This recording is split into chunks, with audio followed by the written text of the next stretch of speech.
Well, for those of you who tuned in to the Wednesday night live call-in show that I do every week, Wednesday and Friday night at 10 p.m., you know that I was out there shaking that can.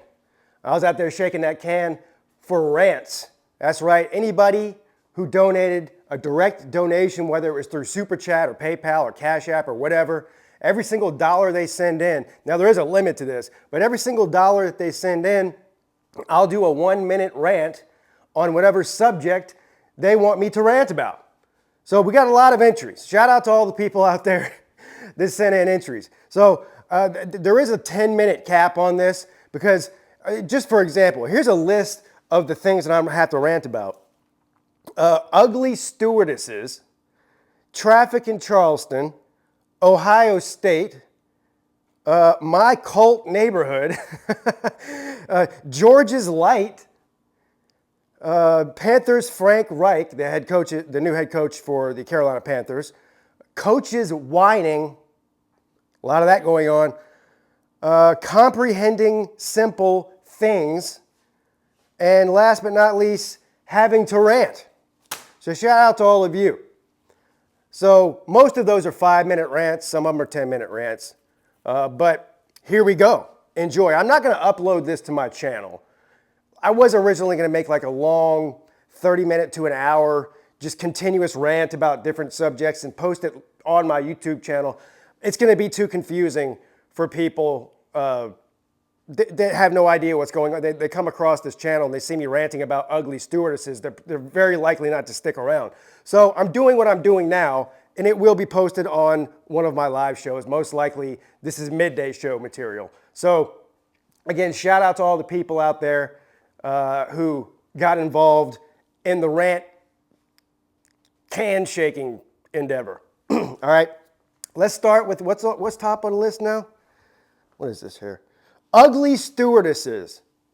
Now, I'd like to rant about stewardesses in general, but they said ugly. Fine. I don't know why, if you want to be a stewardess, let's attack that word first, stewardess. Because, you know, these stewardesses are so important these days that they get offended if you call them stewardesses. Well, that's what they are. They're stewardesses. If you don't like it, then don't take the job. I know everyone's got, I identify as this these days. I identify as that. I identify as a tree. I identify as a frog. He, her, she, they, them. And stewardess is no different. Well, Pete, you can't call them a stewardess because there's men. And the S at the end of stewardess would imply that this is a female job only. Hey, guess what? It is. It's supposed to be. I mean, look, how many young men out there, when they're growing up as a child, there's career day at school, right? And everybody, you know, these kids, especially little boys, they have lofty expectations. They always want to do something macho most of the time, right? They want to be, I want to be an NBA player. Okay, I want to be a professional football player. What's the other very popular ones for kids? Oh, I want to be a policeman. Oh, I want to be a fireman. How many kids in school are out there going, man, when I grow up, I really want to be a stewardess? Not a single damn one of them. So what is it about stewardesses that compels somebody to want to have that job? Well, there's a lot of jobs out there that need to be done that are very important, and being a stewardess, I guess, is no different. I'm just saying that nobody grows up wanting to be a stewardess. I can't wait, you know, F college, I'm just going to go straight into the airline industry and hand out peanuts and Coca-Colas for the rest of my life. And here's the other thing, too. When you say, well, what do you think about your job as a stewardess? They go, oh, it's great. I get to travel the world for free. I get to see the world. I'm in a different city every night. I get to meet all kinds of interesting people. Yeah, because everybody's like, I can't wait to get up at 4 o'clock in the morning and take a flight to Birmingham, Alabama. Jesus Christ. And here's the other thing too, is this is the most phony group of individuals on the planet. At least they try to pretend like they care. They try to pretend like they want to be good at their job. They've got that fake smile plastered on their face. But these people are basically just bad actors, really bad actors. As a matter of fact, most of them, we were talking about Career Day, probably wanted to grow up to be actors and failed. Have you ever seen these people do the emergency, I don't even know what the hell you call it. You know, they have to go through the motions, which is ridiculous, by the way. But they have to stand up there in the aisle for 5 or 10 minutes before the flight starts, which already pisses me off because that's 5 or 10 minutes that we could have been in the air and getting us to our destination quicker. But that's a whole different story. But you can tell they stand up there and there is zero. I mean, when I say zero, I mean absolute zero enthusiasm in what they're doing. They're just going through the motions. You know, the oxygen mask falls, you're going to put it over your face, you're going to put the strap over your head, the exits are this way, the exits are that way. I mean, they do this shit so much, but they're really terrible at it. And then you get the ones, and these ones are even more annoying than the ones who are just bad actors. The ones that try to make it fun. Oh yeah, the emergency course before the damn flight, and now they're going to try to make it fun and do a little dance and make little faces. Yeah, meanwhile, the seat in front of me is shoving my knees into my own chest. And I'm supposed to be laughing at a person because they're having a good time putting on an oxygen mask? Jesus Christ. I don't know how much these stewardesses make, but it's too much. I can tell you that. Pushing a shopping cart down an aisle for 10 minutes and giving people peanuts and Coca-Colas and asking them if they, you know, and then if you need if you need something from them, good luck with that. If it's off the script, Jack, you ain't getting it. You ain't getting it. Anything other than I would like peanuts and a Coca-Cola is too much to ask for a stewardess. And here's the other thing. They'll be the first ones to come down there and put their finger in your face and scold you publicly in front of all these other passengers because you're not wearing your seatbelt when the seatbelt light is on. Meanwhile, look, lady, you're not wearing a seatbelt. As a matter of fact, you're not even in a seat. So if you're up here walking around slinging peanuts for 2 hours, there's no reason why I have to wear this goddamn seatbelt. And by the way, seatbelts in planes are stupid. If the plane crashes, a seatbelt ain't going to save your ass. What the hell is that anyway? Stewardesses. All right, what's next on this list here? Traffic in Charleston. Now, I've lived in Charleston for 42 long years, and I have seen the growth of this city unlike anybody else. Well, unless they've lived here for at least 42 years. Growing up in Summerville, South Carolina, this was a small, little quaint town, a bunch of nice people around here. And then at some point, I don't know what happened because, well, again, this was a military town. When I was a kid, the only reason you moved here, you were either worked for the port, because it's a big port here in Charleston, you were a military brat like myself, or you were a fisherman, because the fishing industry has been big down here, especially over there in the Mount Pleasant area, Charleston area. Basically a one-horse fishing town back in the day. Now it's completely exploded. Now you could say that's a good thing, Pete. Property values go up, Pete. I mean, what's wrong with wanting to live in a nice place, Pete? Well, because it causes traffic congestion like you've never seen before. And I know if you're probably from LA or something like that, you're like, oh yeah, ha ha ha, the traffic in Charleston is really, really bad, isn't it, Pete? Yeah, try coming out to LA, try coming to New York City, try coming to Chicago, try coming to Dallas, try coming to Miami. You can name 100 cities that are way bigger than Charleston, South Carolina, and there's gonna be way worse traffic there. But here's the thing, we wouldn't have this traffic if it weren't for all the snowbirds. That's right, the snowbirds. For instance, the Colt neighborhood I live in, 90%, and that's even being conservative, more than 90% of the Jamokes that live here are not from here. They moved here for some other reason. Most of them, almost all of them, I'm surrounded. It's an invasion of Northerners.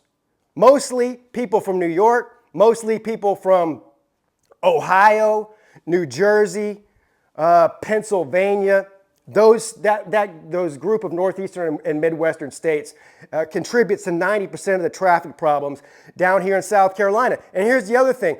Just like when people move out of a certain state or a certain district to get away from, because the politics are so bad, the taxes are too high, whatever the case is that they don't like, the reason they have to leave there because they can't afford to live there anymore. But then they come here and they do the same dumb shit that they did from the state that they were trying to flee away from. And driving is no different. These idiots, anybody who's been to one of these major cities knows that there's no etiquette when you drive in those cities. So they bring their vehicles down here when they move down here, and they bring their bad driving habits with them. And they're clogging up these roads like a bunch of arteries. And also, the infrastructure around here can't handle it. And this is a local government problem.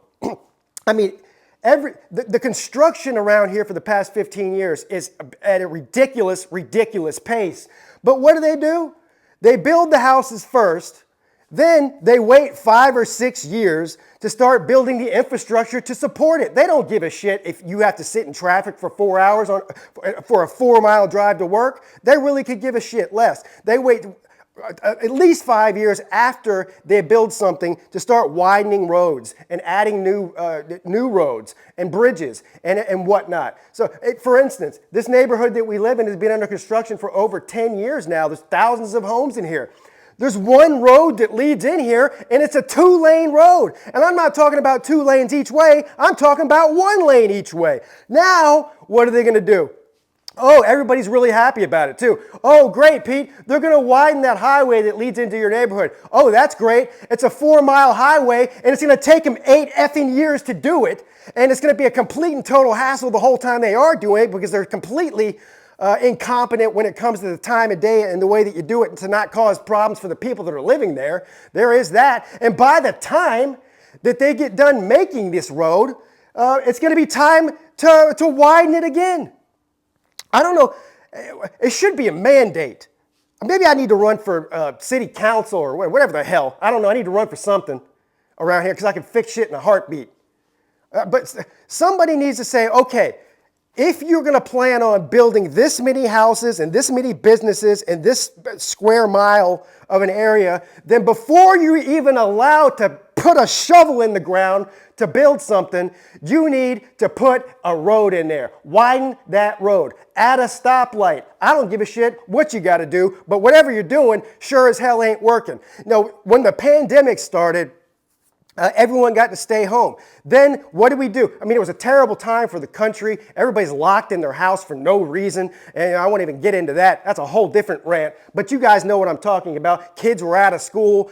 People were walking around with diapers on their face at the grocery store. It was just complete and total pathetic. But one thing that it did do is it reminded us all, because everybody now had to work from home unless you're an essential worker. What it did do is remind us all how terrible commuting to work is. Mrs. Pete, God bless her, from where we live, she was traveling to her office job at least a minimum of hour each way. And it's not even that far. It's like 20 miles away. It would take her a minimum of an hour, probably more like an hour and a half, to get to work. And then when work was over and she was tired as shit and she wanted to come home and be with her family, she had to sit in traffic again for another 90 minutes just to get back home. So whenever the pandemic happened, everybody realized how much we've been getting screwed in our road system in South Carolina. And God, don't even get me started. This is a rant about Charleston traffic. Jesus Christ, don't go to Columbia. You might not make it back. Hell, you might not want to make it back because you'll probably kill yourself within 5 minutes of crossing over into that shit city. Is that it? How long have I been doing this for? Oh, God damn. But Columbia is nothing but a bunch of potholes and orange cones. That city has been under construction since it was constructed. It's never ending. Goddamn, now I'm starting to feel bad about complaining about the traffic in Charleston because it could be worse. I could be in Columbia. Well, there's really nothing that could be worse than living in Columbia.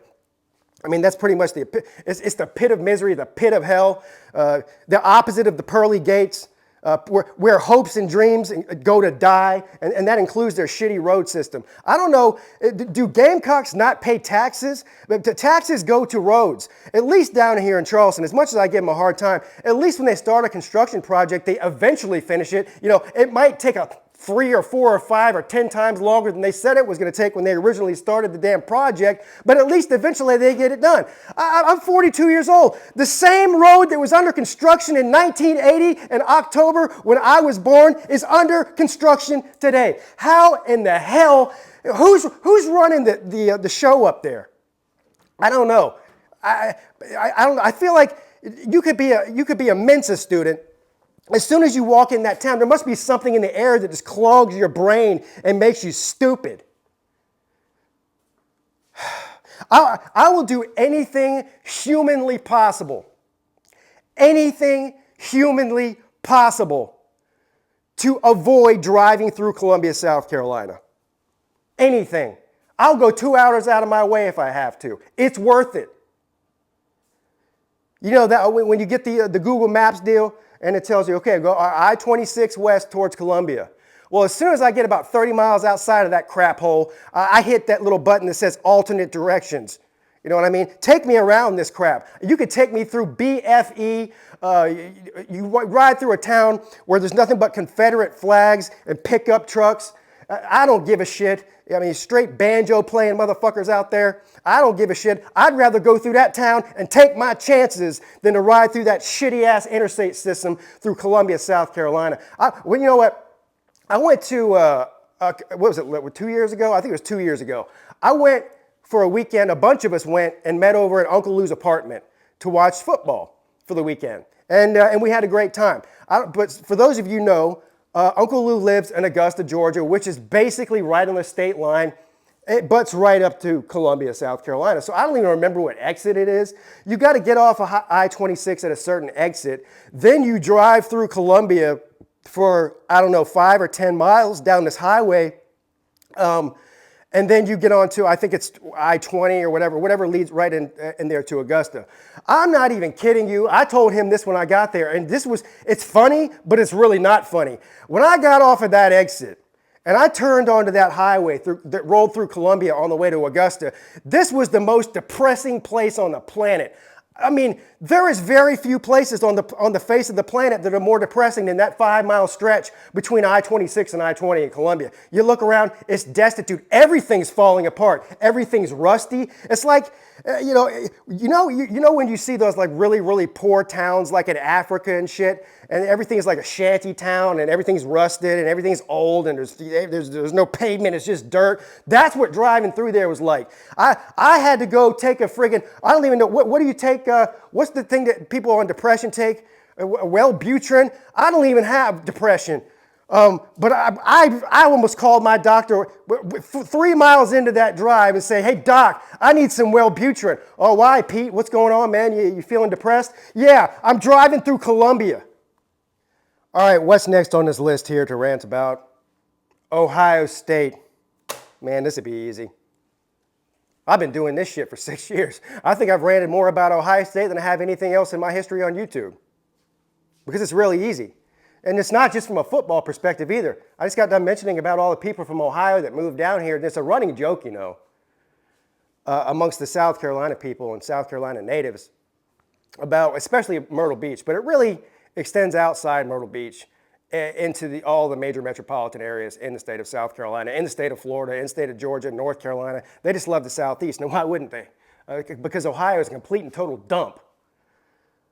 But when you have a mass exodus over a long period of time from a crap hole like the state of Ohio, they bring that stench with them. And it's very noticeable. They're dirtying up the South.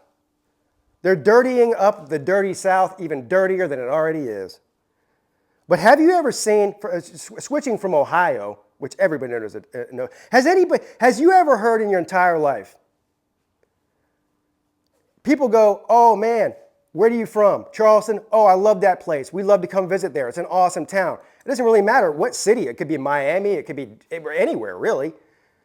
People ask where you're from, you tell them you're from there, they go, oh yeah, I've been there, I like this place, I like that place, this is cool, that's cool, I can't wait to be there again. Has anybody in the history of history ever said, man, I sure can't wait to go to Ohio? No, it's never come out of anybody's lips. And the people that grew up there and lived there can't wait to get the hell out. And I understand why. And the epicenter of the crappiness of Ohio has got to reside in that Columbus place. I've never been to Columbus. I really don't ever want to go, to be honest with you. You know how I have my bucket list? I got my bucket list of all the different, college football stadiums that I would like to visit and go to. I would love to go to Notre Dame, right? Like any of them, really. I mean, I would love to go to a lot of these different places like Penn State, Michigan, Nebraska, Texas, Alabama, LSU, Florida State. I mean, I just go down the list of all these places that I would love, and hopefully in some time I'm lucky enough in my life to actually visit some of these places. I have no interest in going to Columbus, Ohio. I just don't. And why is it named Columbus? You know who it's named after, right? Yeah, it's named after Christopher Columbus, which is very fitting because Christopher Columbus didn't discover shit, but he took credit for it. A lot like the Ohio State Buckeyes. These people act like they invented football or something. I understand why the love for their football team is so important to them there because there's nothing else to look forward to in Ohio. As a matter of fact, I think most of these people just sedate themselves with Wellbutrin for 8 months out of the year, and the only time they crawl out of their little hole is during football season. And when football season's over, they go right back into their little hole. Well, they're either in their hole or they're on Twitter constantly, one of those two things. But Jesus Christ, have you ever seen a bigger group of crybabies in college football than Ohio State? And they have the audacity to say that Dabo Swinney's a crybaby? Jesus Christ. Ryan Day has never lost a football game in his life, if you ask Ryan Day. It's always somebody else's fault. This guy, nobody cries about referees more than Ohio State. Nobody. If it were up to them, they would be, how many years has the playoff been going on? 10 years? 14, 20, so 8, 9 years? If it were up to them, if you asked an Ohio State man, if it weren't for the referees, they'd have 9 national titles in the playoff era. Jesus Christ. They cannot take a loss. They're still crying. It's been like 3 effing years since that playoff game against Clemson, where Clemson beat them. Trevor Lawrence ran for like 195,000 yards on them. He's outrunning their defensive backs. Trevor Lawrence. Travis Etienne had 3 touchdowns after they talked about for months, weeks and weeks, days and weeks leading up to the game about how they're going to shut down Travis Etienne. Oh, the reason Travis Etienne is so good, he plays in the ACC. He's going to work with the Ohio State defense. We're going to shut him down. 3 touchdowns. I'm pretty sure that Trevor Lawrence is still running right now. But it's been, 3 years since that game's happened, and they are still crying about that shit. They're like, oh, this was a bad call. You had a chance to win the game at the end of the game, and Justin Fields threw an interception in the end zone. Whose fault is that? Is that the ref's fault too? I didn't know the refs were throwing interceptions now. I didn't know refs couldn't stop Trevor Lawrence from running all over your ass. And you watch, you Georgia people. You watch. You've already seen it after the playoff game this year against Georgia. They're still crying about that shit, aren't they? Well, guess what? Usually, if people have a problem with the way the game went, referees and this and that, usually they bitch and moan for it about a week, maybe 2 weeks, and then they move on with their life. Not Ohio State people. Believe me, you're going to be hearing about this shit for the rest of your natural life. All right, let's see what we got here. Man, my voice is about to give out on me. What did I do so far? 5, 15, 20. So I'm 20 minutes of ranting into about an hour's worth of rant. So I'm a third of the way there. We'll go ahead. We'll call this part 1. I'll do one more rant for part 1. Well, I guess we'll have to break this into either 2 or 3 different rant segments for about 25 or 30 minutes apiece. Because Anyway, next on the list is my cult neighborhood. Now, this is a good one. I like this one. for those of you who don't know exactly what my cult neighborhood means, so last weekend we had the Slob Olympics right here in Charleston at the Isle of Palm, South Carolina. And of course, the beautiful Mrs. Pete came with me, and also my two kids, my two sons. So we didn't have enough room in our little Jeep. We got one of those little Jeep Latitudes, you know what I mean? We didn't have enough room in the Jeep for all the props and crap, because if you guys have seen the Slob Olympics, you realize there's a lot of extra crap you have to bring to do the events. Well, this year I was responsible for bringing the cornhole boards with me. Well, once we loaded up the car with all of our luggage and all the other beach stuff, the kids' beach toys and all that shit, we didn't have room for the beach chairs, and we didn't have room for the cornhole boards. So I knew Raj. Raj lives in Athens, Georgia, or about 15 minutes away.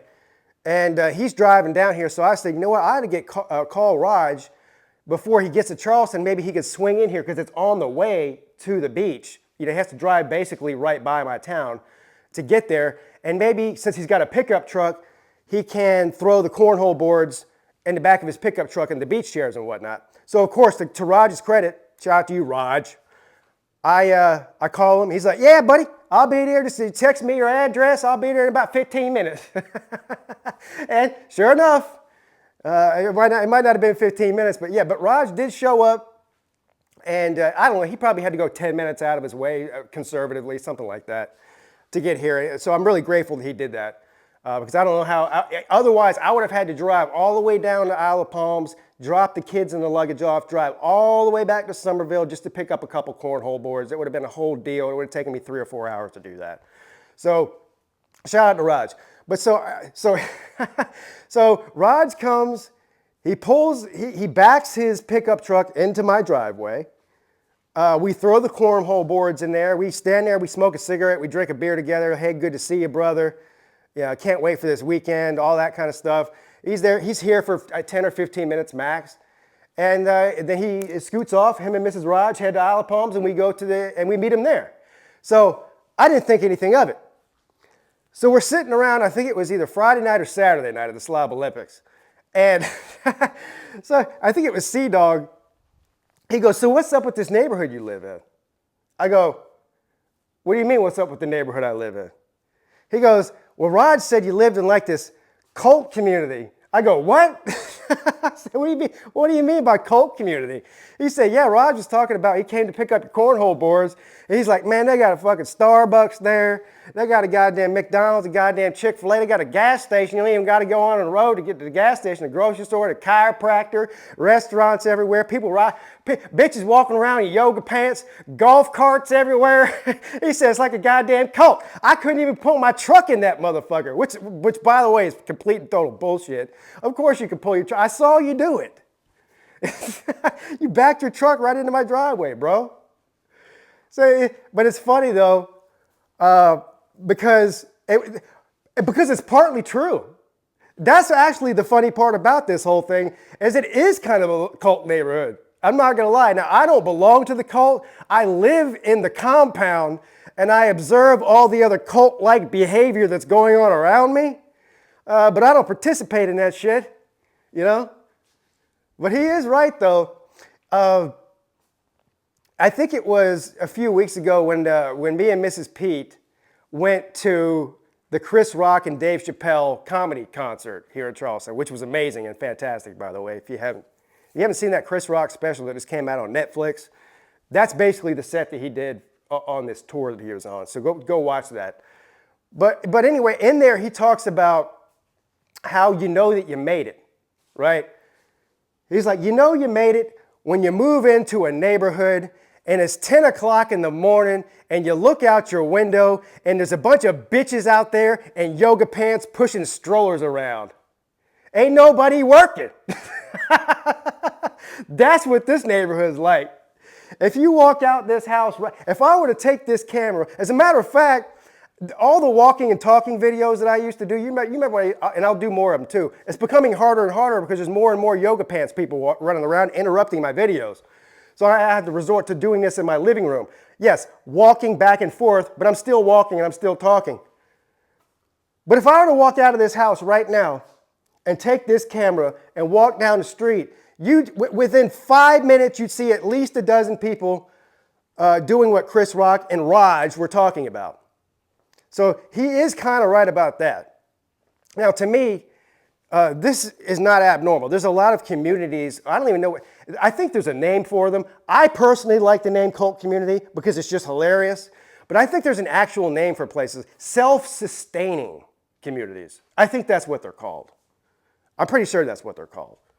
Because it basically, once it's sort of like, it's a one-stop turnkey type of community, right? So you move here, you don't have to have a car, and in rural areas, which is, we're not in the city, we're 20 miles away from the city, that's actually very beneficial, right? So, hypothetically, I don't need a license. I mean, you kind of do if you want to go do something really important, but I can live here without a car, even though I'm in a rural area, because the schools are all here within walking distance, the stores are all here in walking distance, the restaurants are all here in walking distance, you got a veterinarian, you got a doctor's office, you've got, everything that any other community would normally, you'd have to drive to, I can walk to within 5 minutes. So it's self-sustaining. But I think it's funny. Raj was running around telling people, I ain't never seen nothing like that before. I said, Dad, you never seen a neighborhood with a grocery store in it, bro? It ain't that weird. Cult community, bro.